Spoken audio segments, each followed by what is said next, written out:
तो एपिसोड की शुरुआत में हम फ्यूचर वाले जीची को देखते हैं जो वही कार एक्सीडेंट की डैश कैम फुटेज देख रहा था और वो बहुत दुखी था। तभी वहाँ नैन आता है और उसे समझाता है कि शिया की जगह तुम अगर ड्राइव कर रहे होते तो तुम भी यही करते। तभी जीची कहता है कि लिन ने मुझे टारगेट किया था, वो खुद भी मरना चाहती थी और मुझे भी मारना चाहती थी, पर शिया ने मुझे बचा लिया और वो बेवजह मारी गई। फिर सीन कट होता है और यहाँ हम प्रेजेंट में जीची और नैन को देखते हैं, जहाँ जीची नैन को बताता है कि मुझे शिया को सरप्राइज करना है, मुझे उसे प्रपोज करना है। तो नैन कहता है कि मुझे लगा कि तुम बस लिन वाले प्लान के लिए शिया से शादी करने वाले हो, पर अगर प्रपोज कर भी लिया तो क्या शिया तुम्हें हाँ कहेगी? तो जीची कहता है कि वो हाँ कहे या ना कहे, मुझे बस प्रपोज करके उसे ये दिखाना है कि मैं उसके लिए सीरियस हूँ। तो नैन कहता है कि ठीक है, मैं तुम्हारी मदद करूंगा, तुम ये सब कुछ मुझ पर छोड़ दो। फिर अगली शाम को हम नैन और निंग को देखते हैं जो सब डेकोरेट कर रहे थे ताकि जीची शिया को यहाँ फॉर्मली प्रपोज कर सके। जहाँ नैन निंग से कहता है कि जीची हर बात में मुझसे आगे निकल जाता है, प्रपोज करने में भी। तो निंग कहती है कि जल्दी काम खत्म करो, वो दोनों आते ही होंगे। जहाँ नैन तो निंग को देखे ही जा रहा था। दूसरी तरफ हम जीची को देखते हैं जो शिया का वेट कर रहा था। तभी वहाँ शिया आती है और वो कहती है कि जीची मुझे तुमसे कुछ कहना है। तो जीची कहता है कि ठीक है, बताओ क्या कहना है। तो शिया कहती है कि जीची चलो शादी करते हैं। ये सुनकर तो जीची को थोड़ा रोना ही आ गया था। फिर वो स्माइल करता है और कहता है कि तुम कितनी अमेजिंग हो, मुझे तुमसे यही कहना था पर तुमने पहले ही कह दिया। फिर वो रिंग निकालता है और पूछता है कि शिया क्या तुम मुझसे शादी करोगी? तो शिया कहती है कि किसी चीज की कमी है। तो जीची नीचे बैठकर शिया को प्रपोज करता है, जहाँ शिया उसे हाँ में जवाब देती है और जीची उसे रिंग पहनाता है। फिर ये दोनों किस करते हैं और यहाँ निंग और नैन ने पूरा काम कर लिया था। जहाँ जीची और शिया उन्हें फोन पर बताते हैं कि हम नहीं आ रहे। तो नैन कहता है कि हमने इतनी मेहनत की और तुम नहीं आ रहे। तो जीची बताता है कि मैं पहले ही प्रपोज कर चुका हूँ और शिया ने मुझे हाँ भी कह दिया है, तो तुम दोनों डिनर एंजॉय करो और मौका मत गवाना। फिर हम देखते हैं कि ये दोनों डिनर कर रहे थे।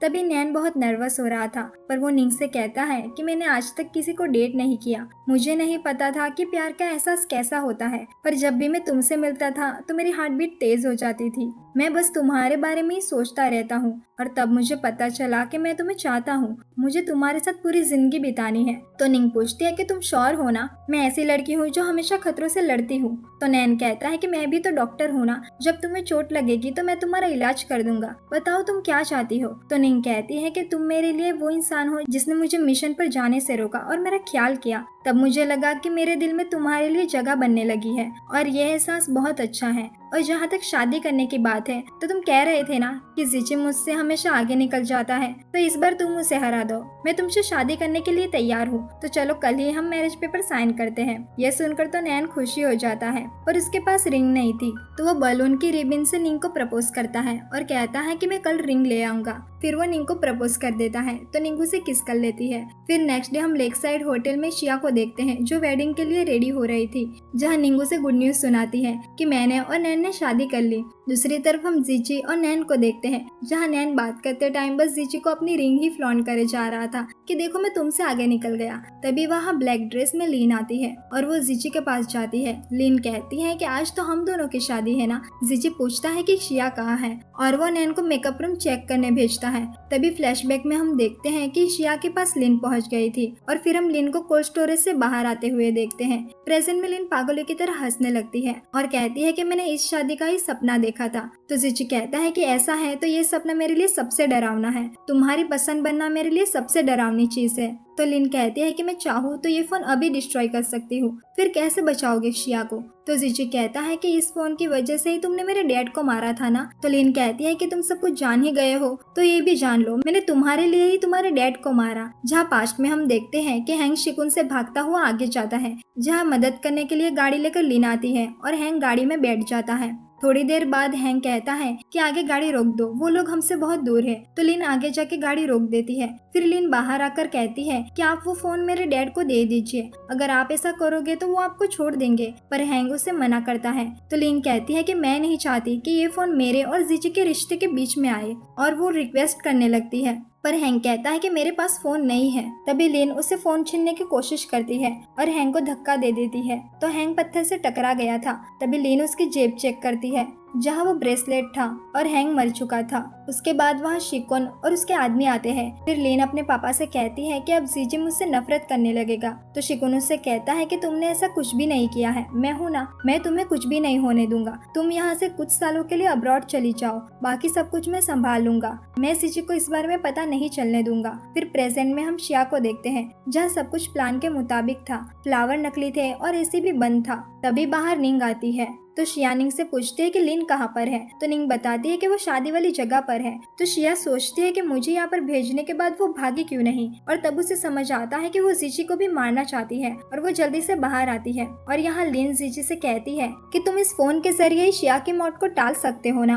तो जीजी उसे कहता है कि तुम सिर्फ शिया को नहीं मारना चाहती। तो लिन कहती है कि हाँ, तुम सही समझे। जब से मुझे पता चला है कि तुम सिर्फ शिया को चाहते हो तो मुझे तुमसे नफरत होने लगी और मैं तुम्हें भी मार दूंगी। बचपन से ही ऐसी कोई चीज नहीं है जिसे मैं ना पा सकी, पर वो तुम ही थे जिसे पाने के लिए मैंने सब कुछ किया, पर तुमने मुझे मुड़कर भी नहीं देखा। और वो फोन को पानी में फेंकने वाली थी, पर जीजी उसे रोकता है तो फोन आगे गिर जाता है। तभी लिन चाकू निकाल लेती है और जीजी के सामने शिया आ जाती है और वो चाकू शिया को लग जाता है। जीजी उसे संभालता है, शिया को उठाने की कोशिश करता है और लिन पागलों की तरह हंसी जा रही थी। तभी शिया जीजी से कहती है कि तुम इस फोन को डिस्ट्रॉय कर दो, अब बस बहुत हो गया और सब कुछ खत्म करते हैं, तुम आगे बढ़ जाना। और फिर शिया की मौत हो जाती है। जीजी उसे उठाने की कोशिश करता है और वो पूरा घबरा चुका था और लिन बस एक साइको की तरह हंसे जा रही थी। जीजी शिया को उठा के भागने लगता है और सीन कट हो जाता है। फिर आगे हम जीजी को शिया के ग्रेव के पास देखते हैं, जहाँ नैन और निंग भी थे और वो जीजी के बारे में ही बात कर रहे थे। जहाँ नैन कहता है कि शिया के जाने के बाद ये पूरा शांत हो गया है, ना किसी से बात करता है और ना ही किसी की बात सुनता है। निंग कहती है कि शिया ने इसे फोन डिस्ट्रॉय करने के लिए कहा था, पर इसने नहीं किया। फिर सीन कट होता है। फिर हम देखते हैं कि जीजी बिल्कुल अकेला हो गया था और वो बहुत डिप्रेस था और वो मूव ऑन नहीं कर पा रहा था। फिर वो वही पोस्ट वाली रिकॉर्डिंग स्कैन करता है और रिकॉर्डिंग सुनने लगता है, जहाँ वो शिया की आवाज सुन के स्माइल करता है और अपने और शिया के हर पल को याद करता है। शिया कहती है कि पता नहीं जब तक तुम ये रिकॉर्डिंग सुनोगे तब तक हमारी शादी हुई होगी या नहीं, पर तुमने मुझे पक्का प्रपोज तो कर ही लिया होगा, पर अगर प्रपोज नहीं किया है तो मैं तुम्हें पहले ही अपना जवाब दे देती हूँ, जीजी मैं तुमसे शादी करूंगी। जहाँ जीजी रिंग को देखकर रोने लगता है और वो शिया को याद करके बहुत रोता है। फिर सीन कट होता है। आगे की सीन में हम जीजी, निंग और नैन को देखते हैं, जहाँ जीजी फिर से पास्ट में कॉल करने वाला था। जहाँ निंग बताती है कि अगर तुमने ऐसा किया तो हम शिया के बारे में सब कुछ भूल जाएंगे, पर जीजी वहाँ से बाहर चला जाता है। फिर नेक्स्ट डे 12 बजे वो शिया की कब्र के पास आता है और शिया को पास्ट में उसी दिन कॉल करता है जिस दिन जीजी उसे जॉब से निकालने वाला था। और शिया फोन उठाती है तो जीजी कहता है कि युआन, मैं अंकल हैंग का बेटा बोल रहा हूँ, मैं तुम्हें याद तो हूँ ना। तो शिया कहती है कि मुझे याद है, आप अचानक से ही चले गए थे, आप अभी कहाँ हो, क्या अंकल हैंग आपके साथ है। जहाँ जीजी बताता है कि डैड गुजर चुके हैं। ये सुनकर शिया सैड हो जाती है और वो माफी मांगती है। तो जीजी कहता है कि कोई बात नहीं, बस मुझे तुमसे एक फेवर चाहिए था। ये फोन डैड की आखिरी इन्वेंशन थी और ये फोन मेरे लिए बहुत जरूरी है, तो क्या तुम इस फोन को हमारे घर में रख दोगी। तो शिया हमें जवाब देती है। फिर जीजी कहता है कि तुम्हें हाल ही में जान का खतरा हुआ था। तो शिया पूछती है कि ये सब आपको कैसे पता। तो जीजी कहता है कि डैड एमयू कम्युनिकेशन में ही काम करते थे, उनकी बातें सुनी थी। तुम्हारे साथ ये जो हो रहा है वो एक्सीडेंट नहीं है, कोई तुम्हें टारगेट कर रहा है, तो प्लीज तुम ये जॉब छोड़ दो। जीजी से तुम जो भी मांगोगी वो तुम्हें दे देगा। तो शिया कहती है कि जीजी तो खुद परेशान है, उसकी कंपनी में बहुत बड़ा घोटाला हो रहा है। तो जीजी कहता है कि ये सारे सबूत तुम जीजी को दे देना और तुम वहाँ से प्लीज जॉब छोड़ देना, तुम्हें वहाँ खतरा है। तुम्हें जीजी से जो भी पैसे मिलेंगे उससे लेकर तुम अब्रॉड चली जाना। तो शिया कहती है कि सही कहा, इस जॉब से वैसे भी मैं परेशान हो चुकी हूँ। और फिर फोन भी कट जाता है। वो वापस ट्राई करती है पर फोन नहीं लगता। पर अब भी जीजी बोल रहा था कि मैं हमेशा तुमसे प्यार करता रहूंगा, चाहे टाइम और स्पेस बदलते रहे। और यहाँ शिया फोन लेकर जीजी के घर में जाती है और वो फोन उसी घर में रख देती है। फिर हम देखते हैं कि यहाँ जीजी का पास्ट चेंज हो रहा था, जहाँ शिया ने जॉब छोड़ दिया था और जीजी अपने मैनेजर से शिया के अकाउंट में पैसे ट्रांसफर करने को कहता है। फिर हम देखते हैं कि जीजी की जिंदगी शिया के बिना ही चल रही थी। फिर वही सब होता है जहाँ उसके मैनेजर ने जीजी का पीछा किया था और यहाँ शिया पेरिस जा रही थी और जीजी उसे देखना चाहता था।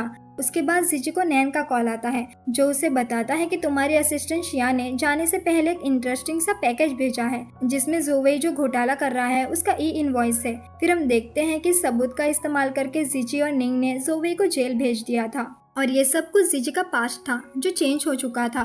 और शिया की ग्रेव भी गायब हो जाती है। फिर जीजी बहुत खुश होता है, वो कहता है कि शिया अब जिंदा है। फिर वो अपने घर आता है जहाँ शिया और उसकी फोटोज गायब हो जाती है। शिया से जुड़ा हर सामान भी गायब हो जाता है और उसकी रिंग भी, जिसे देखकर जीची बहुत दुखी होता है। बस बचा था शिया का वही स्कूल टैग और वो उसे देखकर बहुत रोता है। फिर नेक्स्ट डे जीची अपने पुराने घर में जाता है। फिर हम देखते हैं कि शिया ने यहाँ पर पास्ट में एक लेटर और एक जार भी रखा था जिसमें छोटे छोटे पेपर के स्टार्स थे। फिर हम देखते हैं कि जीची उस फोन को समुंदर में फेंक देता है। आगे के सीन में हम देखते हैं कि जीची अपनी नॉर्मल जिंदगी जीने की कोशिश कर रहा था, पर वो शिया को अब भी भुला नहीं पाया था और वो किसी और लड़की को शिया समझ बैठा था। फिर वो अपनी गाड़ी में चला जाता है जहाँ निंग ऑफिस में आकर जीची को बताती है कि शिया वापस आ चुकी है, पर जीची शिया से मिलने से डर रहा था। वो कहता है कि शायद उसकी जिंदगी में कोई और आ गया होगा और हो सकता है कि वो मुझे भुला चुकी होगी। पर निंग कहती है कि जहाँ तक मुझे पता है तो शिया अब भी सिंगल है और शिकुन और लिन की प्रॉब्लम भी सॉल्व हो चुकी है, तो तुम्हें शिया से मिलना चाहिए।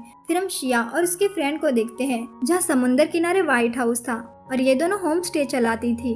तभी शिया को जीची का मैसेज आता है गेस्ट के तौर पर कि मैं दोपहर यहाँ पर पहुँच रहा हूँ। फिर हम देखते हैं कि जीची यहाँ पहुँच गया था और शिया की फ्रेंड से उसे पता चलता है कि शिया अभी बाहर गई है। फिर शाम के टाइम शिया यहाँ पहुँचती है जहाँ जीची उसके पास आता है और उसके हाथों में वही जार था और शिया समझ जाती है कि जीची ही उसका पुराना फ्रेंड है। और हमें इन दोनों के साथ में सारे पल दिखाए जाते हैं जहाँ वो एक दूसरे के साथ अपनी जिंदगी जीने के लिए लड़ रहे थे। और फिर जीची शिया को हक कर लेता है और शिया भी अपने प्यार को पाकर बहुत खुश थी। आगे की सीन में हम देखते हैं कि जीची घबरा कर नींद से जागता है और वहाँ शिया आती है। जीची कहता है कि मैंने तुम्हारा एक बुरा सपना देखा। शिया कहती है कि मैं ठीक हूँ और जीची अपना मैरिज सर्टिफिकेट ढूंढने लगता है, मतलब इन दोनों की शादी हो चुकी थी। तो शिया पूछती है कि तुम अपने मैरिज सर्टिफिकेट को तकिए के नीचे क्यों रखते हो और उसे हमेशा देखते क्यों रहते हो?